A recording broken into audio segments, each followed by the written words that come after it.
Hey Cyclones, this is Mr. Pickett, and today what we're going to do is we're going to rip through a little bit more of a lesson, but I really want us to focus on kind of building a little bit this week. So what we're going to focus on this week is all about impulse, but I want to make sure that you guys have kind of a kind of context to what we're going to be doing. So the standard that we're going to be working on this week is going to be basically designing, evaluating, and refining a device that basically keeps a large object safe during a collision.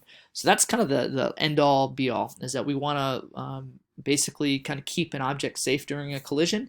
And we've learned a little bit about momentum. And before we left as well, for break, we talked a little bit about impulse and how impulse and momentum are similar to each other. So we're going to do a little bit of review, and then we're actually going to go out and do this week. So um, one of the things that we're going to be talking about today, which can potentially affect a collision, is terminal velocity. How fast can you fall? I hope you checked out that video of the skydiver that literally had no parachute, and they're called like a net divers, and they literally jump out of an airplane. They're moving 150 miles per hour, and they keep themselves from dying by landing in a gigantic net, which is just incredible because if you miss the net, you're dead. Um, so how fast can you actually fall? We're going to talk about that. We're going to talk about impulse and what it means during a collision. So we're going to review that a little bit.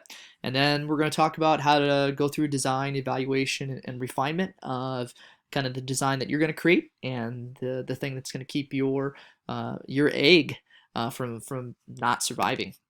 So remember, I'm going to keep repeating this. All of this stuff is voluntary, but I hope that you kind of get involved with it and get excited. So here's your quote, right? I act on impulse and I go with my instincts. Gordon Ramsay, it certainly served him well. All right, so terminal velocity, that's the first thing that we're going to go through.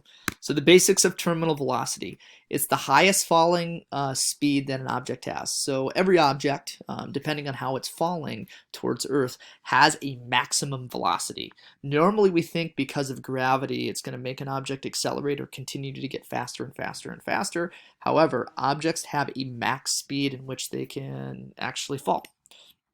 And the reason this occurs is because there are two forces. One force, which is the reason the object is moving in any way, shape, or form, that's the force of gravity, pulling the object closer to the center of the Earth. But then there's another force, which is friction, and that friction is coming from the air and other small particles that are actually slowing the object down. So the force of gravity remains relatively constant as an object falls towards the Earth. However, the force of friction continues to increase as the object gets faster. Eventually, the force of gravity, which is causing something to get faster, and the force of friction are eventually going to even out, right? The force of gravity stays about the same, but the force of friction keeps getting higher and higher and higher the faster an object goes until they're even. And when they're even, that means that there's no force acting on the object, like net force, which means the object does not move faster, right? So think about this kind of analogy as your car, your hand outside of a car window, and that's car window. So right now your vehicle is not moving that quickly, so you're just feeling a little bit of friction. But if you're increase the speed of your car, you start to experience more and more air friction, which is pushing your hand back. I want you to imagine if you're like a NASCAR driver and you put your hand outside the window, you might break it.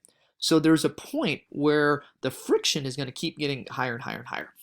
Okay, so that's a little bit about terminal velocity. So the terminal velocity of a human for most people is about 150 miles per hour or 66 meters per second. If you put that into context, that's going to take you less than 2 seconds to actually cover 100 meters. So you're moving pretty fast, right? So how can you change your terminal velocity? You have the ability to do that.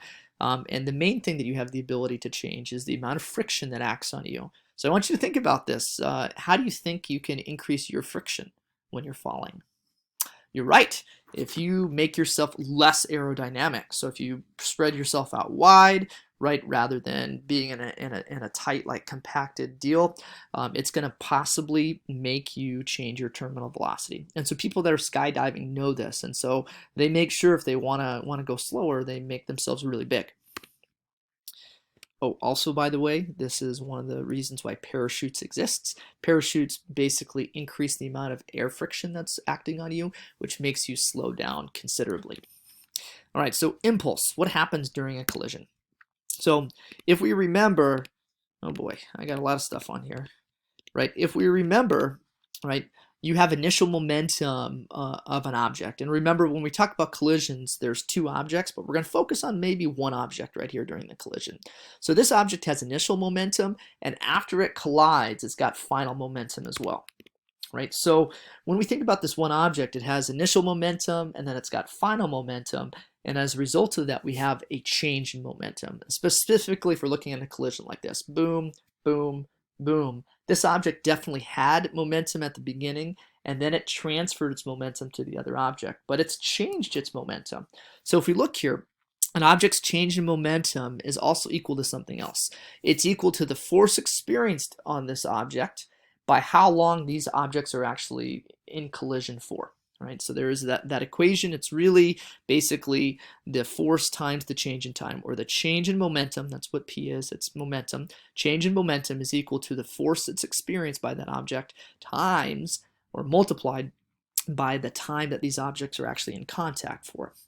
Now, what we also know is that the change in momentum is literally known as impulse. And that's what impulse is. It's literally force times the change in time. So impulse literally is force times change in time. That's what this expression means. Or we could say impulse is equal to change in momentum. All right. So as we look at these two situations from our last kind of slideshow, how could we minimize the force experienced by these two objects? Well, this first object, when it hits, right, it's got velocity and then it's got no velocity. So it has momentum and then it finishes with none. So it has a large change in momentum, right? So it's got a large change in momentum. So how can we maybe minimize the force that it experiences? Well, looking at this, the only way to do that would be to either change its initial velocity, which is going to change its beginning momentum, or we can somehow find a way to change the time that this object takes to slow down and stop. I'll say that again. What we could do is we could change the amount of time, or make the amount of time it takes for it to stop bigger, which is going to make the force it experiences smaller.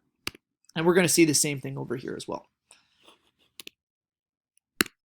All right, so that's kind of the basics of impulse, and I'm going to go back here again. How do we cause an object to experience less force? Well, we have it experience the collision over a longer period of time. All right, so here's the fun. Design, evaluate, and refinement. So can you keep an egg safe? That's the main objective here, right? You can use a parachute, you can use a net, or maybe you're going to armor up that egg. You're going to build some device around that egg. So a couple things that are important during your design phase. In your design, you must actually explicitly talk about how you're going to minimize the force experienced by the egg, right? You need to show how your design is either going to do one of two things. It's either going to extend the time the object actually experiences the collision, or it's going to somehow change the terminal velocity of your object. So you got to add that in there and how it's going to do that. And then describe why you chose some of the materials that you're using for your device. So you got to be very, very aware and consistent. Then evaluate it. So you want to drop the egg. How did it do? Did your egg survive? How did it perform? Can you actually do it again and do it from a higher elevation? Did your design, was it awful? Did it shatter? Why did it do that?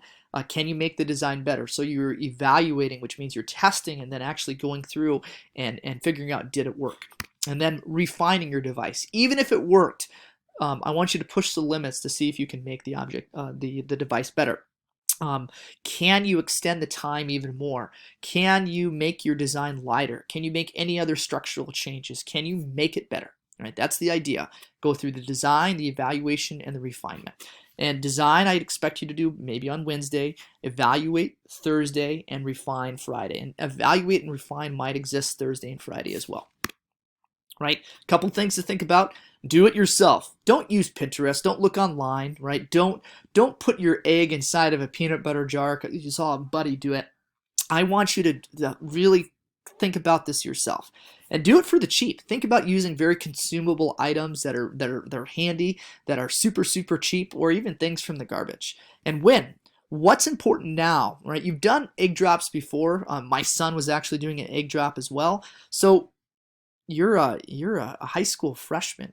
Can you what's the purpose of this? Well, it's to have a little bit of fun, but I want you to really focus on the evaluation and the refinement. Can you really make it better and push the envelope of your design? All right. And lastly, can you document your design, evaluation and refinement using some sort of a social media platform to eventually share that with me or share that with the world? Of course, this is all voluntary, but I'd love for you to share it with me and tag me in it, do something, but can you actually document everything? All right, thanks everybody. If you have questions, please reach out.